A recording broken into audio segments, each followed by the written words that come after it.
Bismillahirrahmanirrahim. So let's start the speed control for induction motors. There are some applications that require the controlling of speed. For example, you have a motor which is driving a fan or a blower, and you require to change the speed of the fan, or we have a motor which is used for cloth rolling. We may want to change the speed for a conveyor belt. So how this can be done? This can be done by some speed controlling techniques or speed controlling mechanisms. The different speed controlling mechanisms can be used for induction motors. So let's discuss them briefly. One of them is the pole changing method. As we know that synchronous speed is directly proportional to frequency and is inversely proportional to number of poles. So it means that by changing the number of poles of a machine, we can change the synchronous speed of the revolving field, and when ns will change, nr will be changed because nr in normal running condition is quite close to ns. So this technique can be used for changing the speed of induction motor, or can be used for controlling the speed of induction motor. The motors employing this method of speed control have special armature windings. Let's assume we have the supply frequency equal to 50 Hz in our system, and we have a two-pole machine. Then the synchronous speed will be 3000 rpm, and nr will be quite close to ns in normal running condition. If we increase the number of poles to 4, the synchronous speed will reduce to half, that is 1500 rpm. One of the disadvantages of this technique is that the speed can be controlled only in very large steps. So just see here, this dividing for only one phase has been shown here. This is dividing for only one phase, and you can see that 1 and 1 prime are at a very short angle with respect to each other. Previously we have seen, or we have discussed, that the angle between the two coil sides will be 180 degrees. The angle difference between the two sides of the same coil will be 180 degrees. However, here we have placed the two sides of the same coil at a very short pitch with respect to each other. The coil pitch in this case is not 180, it is quite short. It may be 90 degrees, or it may be 60 degrees, or so on. Here the winding for only one phase has been shown. 1 prime is one of the coils for the phase, and 2 prime is the second coil for the same phase. So first method of connection is that the current is entering in conductor 1. Through back end connection, it is completing its path and is leaving through 1 prime. Then the current is going to enter in second coil through conductor 2 prime, and through back end connections it will complete its path and it will leave through conductor 2 and back to the source. Here we can see that only 2 poles will be induced using the right hand rule. Now the same winding is reconnected to change the number of poles. How? The current is entering in conductor 1 again and is leaving through 1 prime. Now from 1 prime the current is going to enter into the conductor number 2 of the second coil, and it will leave through conductor number 2 prime. Now you can see here current is entering, leaving, entering, leaving. The application of right hand rule shows that a pole will induce here, a pole will induce here. Similarly between these two conductors and between these two conductors. So by reconnecting the winding, the number of poles have been changed. So this technique can be used for controlling the speed of induction motors. Another technique that can be used for changing the speed of, or controlling the speed of induction motor, is the applied voltage control. From the induced torque equations, we already know that the torque induced is directly proportional to the square of the Thevenin voltage square. Induced torque is directly proportional to square of the Thevenin equivalent voltage. Now ultimately the Thevenin equivalent voltage depends upon the applied voltage. It means that we can write that the induced torque is directly proportional to square of the voltage applied per phase. Now, different torque speed characteristics can be plotted for a motor at different input voltages. As you can see, this is the one at rated voltage. The first one is at rated voltage. The motor is driving some load. The load characteristics are shown by this red line. Normally, these type of characteristics are for a fan. A fan or a blower has this type of characteristics. As we increase the speed, the load on the blades of the fan increases. Larger, more the speed, more is the load on the fan. Load is that of the air which is being cut by the blades. So the load increases as the speed increases. So a motor is driving a fan load. This is the torque speed characteristics for the rated voltage applied. Now when we will change the applied voltage, you can see that the torque is proportional to square of the voltage applied. As we will decrease the voltage, the magnitude of torque corresponding to same slip will decrease. Magnitude of torque corresponding to same slip is decreasing at any point. You can also see that the maximum torque is occurring at the same slip. Reason is that it does not depend upon the voltage applied. The slip corresponds to maximum torque, does not depend upon the voltage applied. So the value of slip at which the maximum torque occurs remains same. However, the torque magnitude will decrease as the voltage applied is decreased for any value of the slip. Now let's discuss this method briefly. Here we have exaggerated these two curves, a small section of these two curves which we want to discuss here. Suppose that this is the normal operating point at which the motor is operating. It is denoted by 1.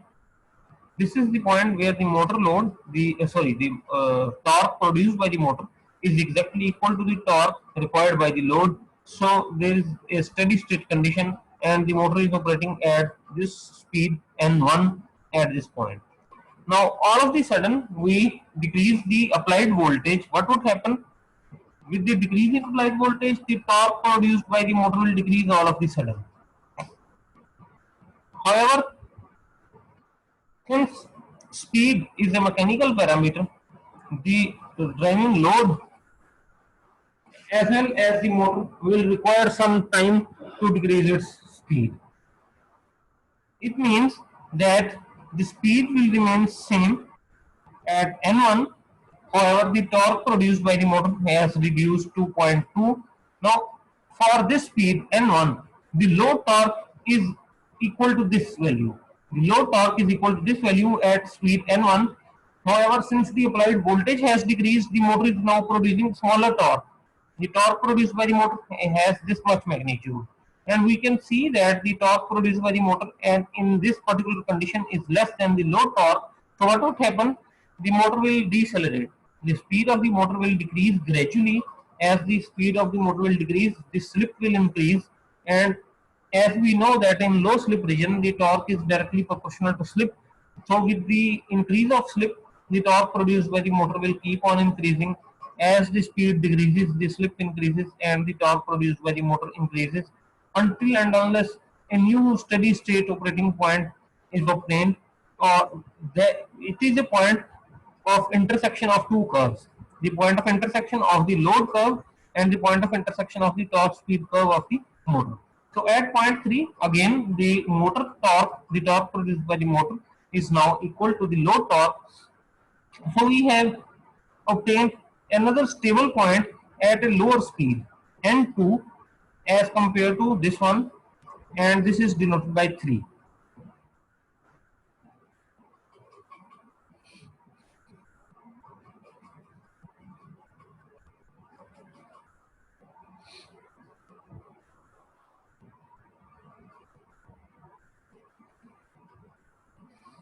Now this method of speed control can be used for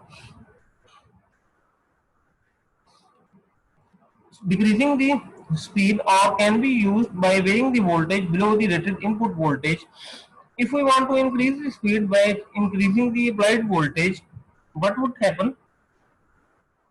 The applied voltage is increased since the frequency is constant. The flux will tend to increase. the large flux or the increase in flux will cause the saturation of the motor cores, as the cores are already being operated at the knee point of saturation in order to properly utilize the iron of the cores, stator core and motor core. If we further increase the flux by increasing the applied voltage, what would happen? The cores will be driven into saturation region. That will result in very large magnitude of the magnetizing current that will be required to increase the flux in the cores. And what would happen? This very large magnetizing current will cause overheating of the windings and the motor will be damaged. The other adverse effect of increasing the voltage above the rated value is that it will produce extra stress on the winding insulation that will shorten the life of the motor windings and may result in the breakdown of the insulation of the motor windings. How can we vary the voltage? It can be done by the use of an auto transformer. Frequency control. As we have discussed in the pole changing method, that the synchronous speed is proportional to frequency and inversely proportional to number of poles. It means that the change of frequency can be used for changing Ns, and as we already discussed that Nr is close to Ns in normal operating condition. So the change of Ns is a technique to change Nr. For a two-pole machine, for example, as we know speed is proportional to frequency, if we change the applied frequency, first of all let's discuss for the rated frequency. For two-pole machine at 50 Hz, the speed is 3000 rpm. If we decrease the frequency to half, that is 25 Hz, then the speed will be 1500 rpm. It will also decrease to half. If we increase the frequency, that is from 50 to 75 Hz, the speed will increase to 4500 rpm. That is, we can obtain a speed larger than the base speed. At rated frequency, at rated voltage, the speed obtained or the rated speed of the motor is known as the base speed. At rated voltage applied at rated frequency, 50 cycles per second, the speed of the motor is termed as base speed. So using this technique of speed control, we can obtain speeds larger than the base speed as well as smaller than the base speed.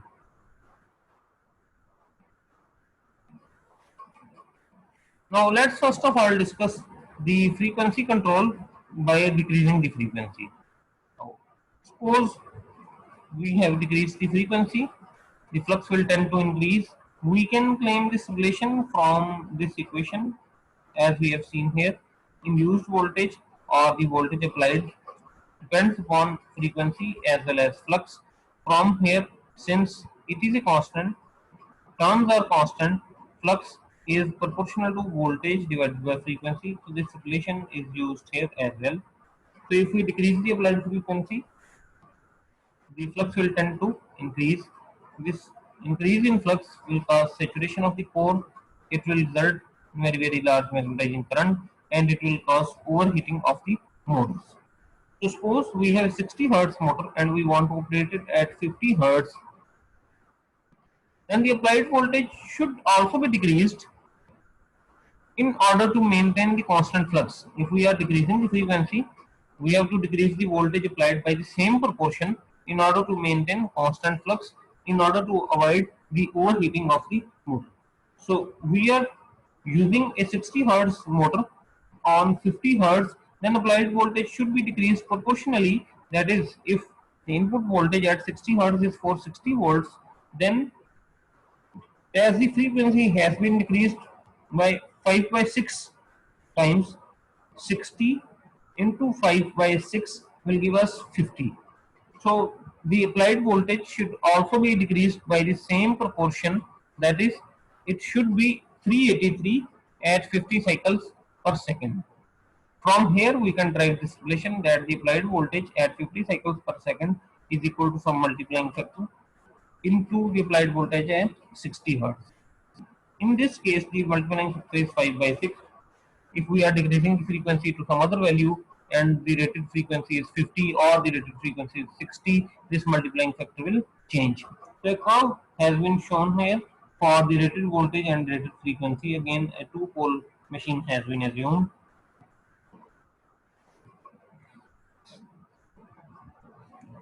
At low slip values, we are familiar with this relation that at low slip values we can ignore the reactance and the equation will reduce to this particular form. Now, as omega is directly proportional to ns and ns is directly proportional to frequency, it means that we can replace omega s by frequency. R2 is constant. We can reduce this equation into this proportionality that the torque induced is directly proportional to voltage.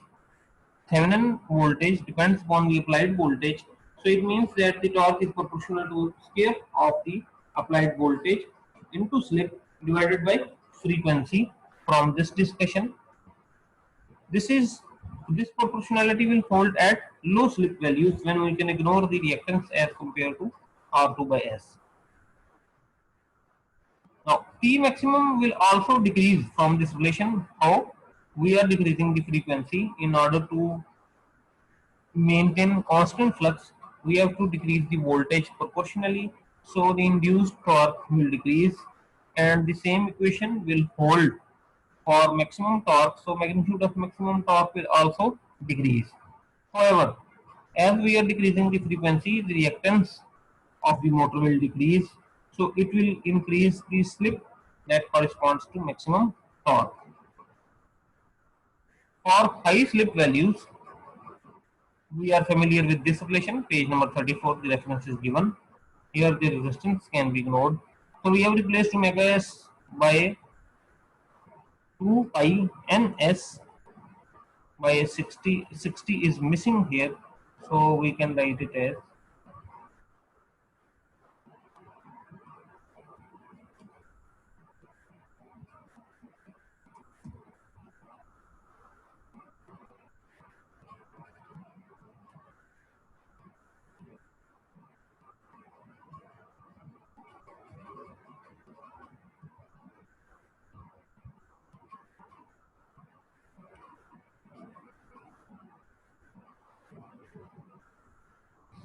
so we can write it here.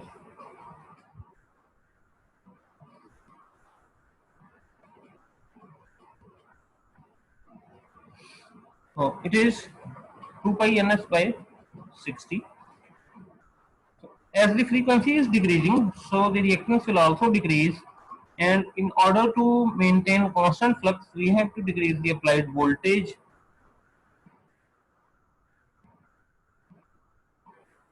So this proportionality in this case will change.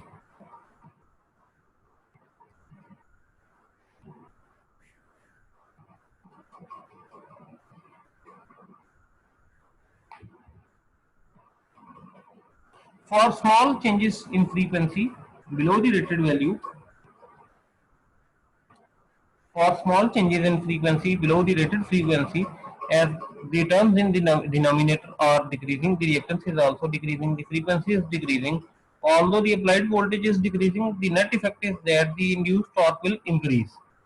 The torque at start will increase, or at high slip values, the torque produced by the motor will increase even if the frequency is decreasing and the applied voltage is decreasing. The reason is that the decrease in the denominator is dominating the decrease in the numerator, so the net effect is that the torque will increase. However, for extremely low values of the frequency, if we are using quite low values of the frequency, then in that case the decrease in the numerator will dominate, and the net effect is that the torque produced by the motor at high slip values will also decrease. We can see this discussion from these graphs. The blue shows the rated torque speed characteristics. The torque speed characteristics for rated voltage and frequency as shown here.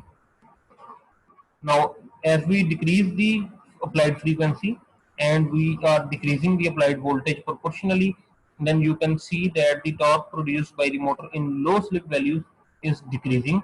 The magnitude of T maximum has also been decreased. We can see that the slip that corresponds to maximum torque has increased from this point to this point. Here slip is 1, here slip is 0. So the slip that corresponds to maximum torque has increased, the magnitude of maximum torque has decreased, the magnitude of torque at low slip values has decreased. However, we can see that for small drop in frequency as compared to rated value, the high slip in the high slip region, the torque produced by the motor has increased.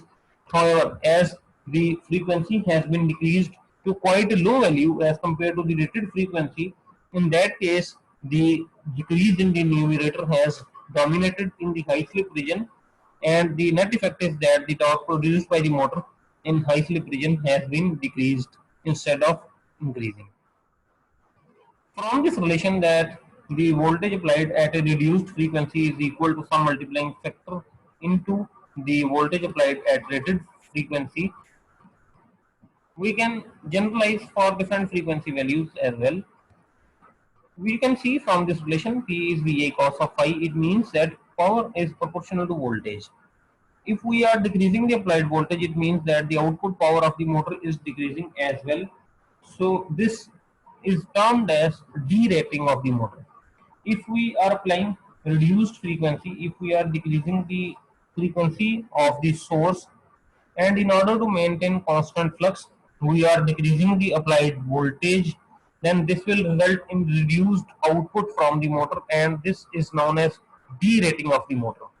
If we decrease the voltage in order to maintain constant flux, the power output decreases, and it is known as derating of the motor. So it means that if power is directly proportional to voltage, we can write this equation in this form, that the power output at the reduced frequency is equal to some multiplying factor into the power output at the rated frequency. Now P is equal to T omega. P out is equal to T out into omega R. We can replace P with T out omega R. Now just assume that the rotational losses are 0. Then in that case, the induced torque will be equal to the output torque. And at low slip values, we have already seen that the torque is directly proportional to V square S by F. So just replace T, the torque, with this proportionality on both the sides, and omega R is replaced by NR, because 2 pi 60 will be cancelled on both the sides, so we end up with this relation. Now just see an application of this relation. We have a 40 horsepower for 60 volts, 60 hertz 4-pole induction motor that is operating at rated voltage and at rated frequency, and at rated horsepower, runs at 1770 rpm and draws a line current of 52 amperes. The machine is operated at a frequency of 50 Hz and derated accordingly. Determine the rotor speed and slip. Now we can calculate the synchronous speed at rated frequency. It is 1800 rpm for 2-pole machine. We can also calculate the synchronous speed at reduced frequency. It is 1500 rpm. Since the speed is given at rated conditions, we can calculate the slip correspond to 60 Hz frequency, and we can write an equation for the slip at reduced frequency, ns minus nr, that corresponds to 50 Hz divided by ns. We are familiar with this relation, so we can use it to calculate the applied voltage at reduced frequency.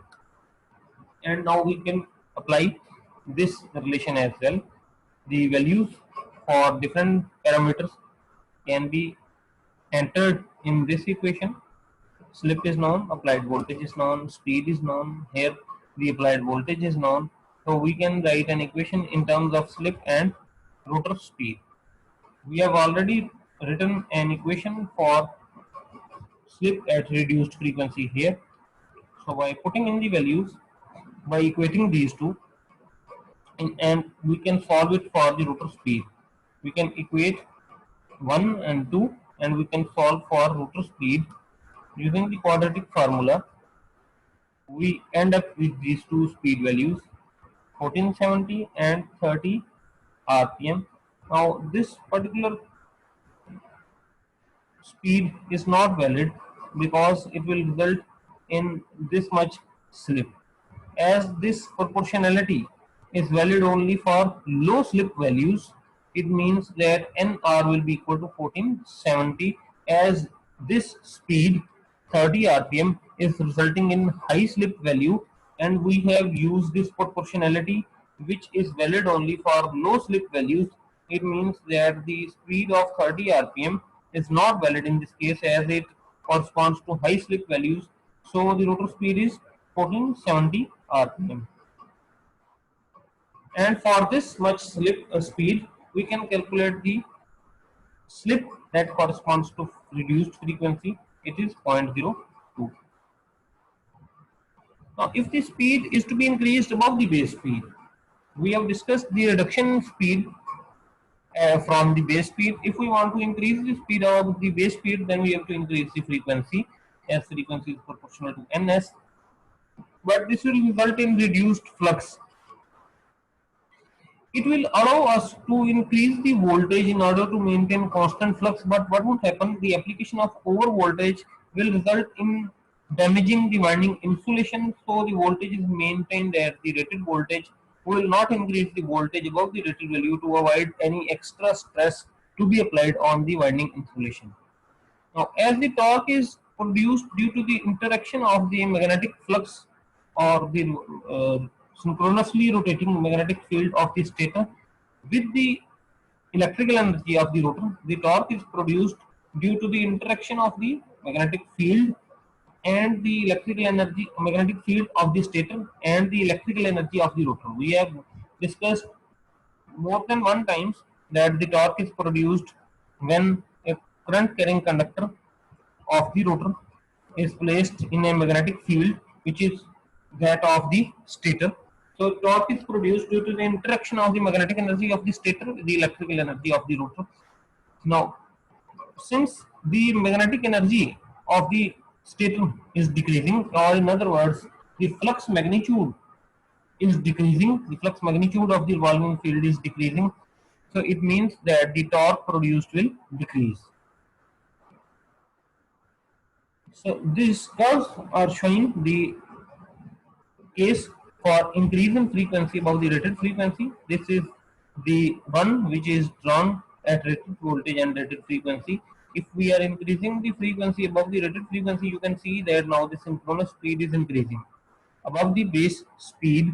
Previously, the synchronous speed was decreasing as compared to the base speed when we were decreasing the frequency. Here, since we are increasing the frequency, so the speeds are now, the synchronous speed is now more than the base speed. And you can also see that the torque produced by the motor, the torque that can be produced by the motor is decreasing as we are increasing the frequency, because the flux is decreasing. And we have just seen that the torque produced by the motor is proportional to the magnitude of the flux, because the torque is produced due to the interaction of the magnetic field of the stator with the electrical energy of the rotor. Another technique that can be used for speed control is the rotor resistance control. As we have already discussed that at low slip, torque is inversely proportional to the rotor resistance.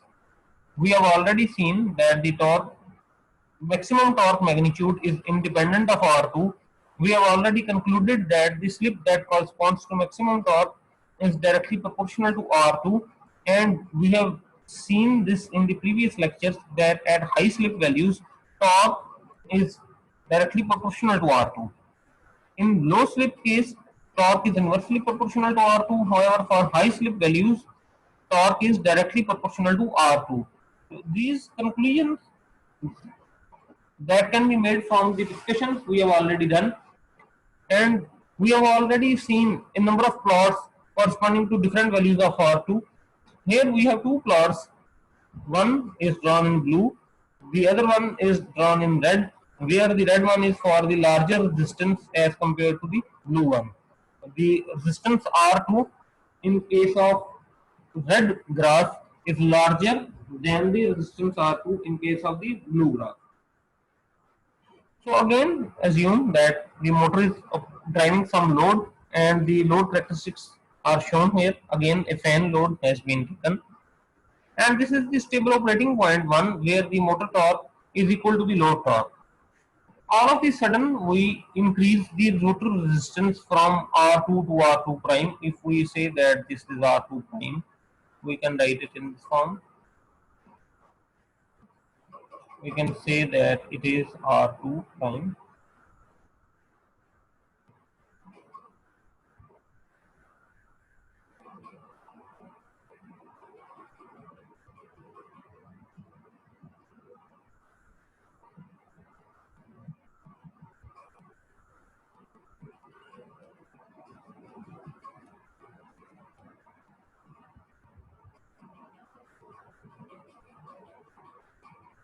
So I think it is not working here. R2 prime, and this is simply R2.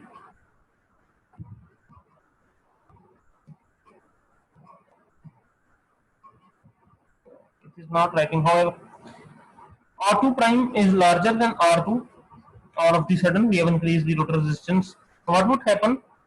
This is now the new curve for the motor. Since the rotor resistance has changed to R2 prime, now the red curve is the one which will be applicable in this case. The motor will now produce a torque smaller than the previous one and is shown by this point 2. Since speed is a mechanical parameter, it will require some finite time to drop the speed. So at a speed n1, load requires this much torque. However, since the rotor resistance has been changed, motor characteristics have now been shifted to this red line, and this is the point 2. The motor is now producing this much torque. Since there is a difference in the torque requirement, so the motor speed will decrease. We know that in low slip, well, for low slip values, torque and slip are directly proportional to each other. So the speed of the motor will decrease, the slip will increase, and the torque produced by the motor will increase. And ultimately, we can obtain this relation where again we have an intersection of the load torque characteristics, the motor torque characteristics, and the point 3 is the new stable operating point for this motor.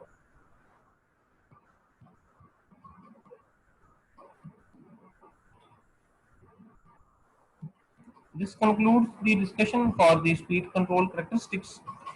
Just remember that the rotor resistance control technique is reserved only for the wound rotor machines, as this facility is not available in the cage type machines. So just go through in medical, we have a family of torque slip curves for a star connected 400 horsepower, 2300 volts, 14 volts, 60 hertz wound rotor induction motor as shown here. These are the different curves that are given that corresponds to different rotor resistance values. We have already seen this type of graph when we are discussing the effect of rotor resistance on the motor performance. A, this curve corresponds to lower resistance. Then comes the curve B. We have increased the resistance R2. So the new curve that is applicable, we further increase the rotor resistance to R2. We further increase the rotor resistance R2, and you can see that these two curves are showing that the maximum torque will never occur. For curve C and curve D, if the rotor resistance is held fixed corresponding to curve C, or the rotor resistance is held fixed corresponding to curve D, then for these two curves or for these two rotor resistance values, the maximum torque will never occur, as it is occurring in case of curves A and B. So a family of the torque slip speed characteristics or torque slip characteristics are given for an induction motor corresponding to different rotor resistance values. Now you can see that curves A and D indicate the extremes of rheostat adjustment. For the lowest possible value for R2, curve A is obtained, and for the highest value of R2, curve D has been obtained. You have to determine the range of speeds available by rheostat adjustment, assuming 100% rated torque load on the shaft. It means that in this case, the load characteristics are not that of a fan. It may resemble to the load characteristics of a washing machine or a refrigerator, where the load is a constant torque load. The characteristics for a refrigerator or a washing machine are different from that of a fan. In the fan case, by the change of speed, the load increases. However, in case of refrigerator, the torque required by the motor will remain constant. So here we have assumed that 100% load torque on the shaft is there. We have to determine the range of speed available by rheostat adjustment. In part B, we have to determine the rheostat resistance that is required to obtain to 60% of the full load torque when starting. The ratio of stator turns per phase to rotor turns per phase is given and the motor parameters are also given. Now, the speed can be calculated, the synchronous speed can be calculated from the intersection of the curves with 100% torque line. Low speed occurs at slip equal to 0.39. You can see from the graph that the intersection of the curve B with the 100% line occurs for slip 0.39, as you can see here. This is the line for the 100% load torque, this 100% load torque, and the intersection between the curve D and this 100% load torque occurs at this much value, approximately 0.39. And for curve A or for high speed, it will occur at a slip of 0.02. This is the curve A and it corresponds to high speed values. The intersection between these two occur at this point here. This is the unstable region. This is the unstable region for a motor operation, and this is the stable region for a motor operation. So we can see that the intersection that is valid for this case will occur here with the 100% line, which is approximately 0.02. So once the slip values are known, we have calculated NS. We can calculate the rotor speed that corresponds to these slips. So in case of curve D, the minimum speed that can be possible for the highest rotor resistance, rheostat rotor resistance adjustment is 313 RPM. However, for high speed, or in other words, for the minimum rheostat resistance, for minimum R2, the speed, the maximum speed that can be attained by the motor is 504 RPM. Part B requires the calculation of rheostat resistance that should be there in order to obtain to 60% of the full load torque when starting. So we can see from these curves that the curve B has a starting torque which is to 60% of the full load torque or the rated torque. Rated torque or the full load torque. The starting torque is given, or the torque is given here as a percentage of the full load torque or the rated torque. So we can see from the curves that curve B is showing that the starting torque in this case is approximately to 60% of the full load torque. The starting torque in case of curve B is approximately to 60% of the full load torque. For maximum torque at curve B, the slip that corresponds to maximum torque is 0.74, as you can see here. The slip that corresponds to maximum torque in case of curve B is 0.74.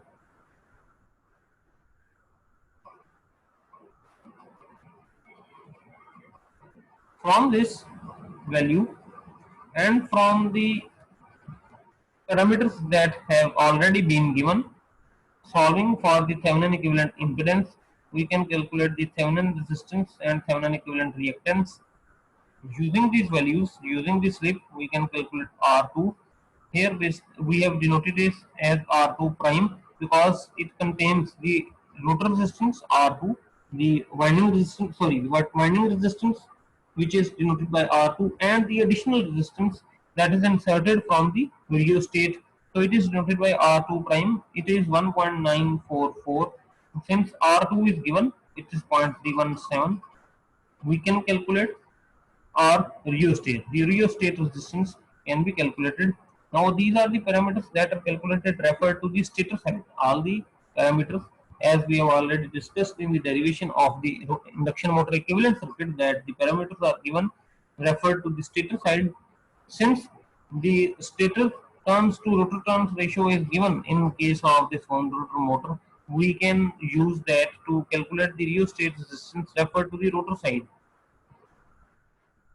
It is the referred resistance, the resistance value calculated referred to the stator side divided by the square of the transformation ratio. We are familiar with these relations. We have already done these derivations or these referrals in transformers, and we will end up with this value that the rheostat resistance should be adjusted to 0.112 ohms if we want to obtain to 60% of the starting torque on the motor, and this corresponds to curve B in this case.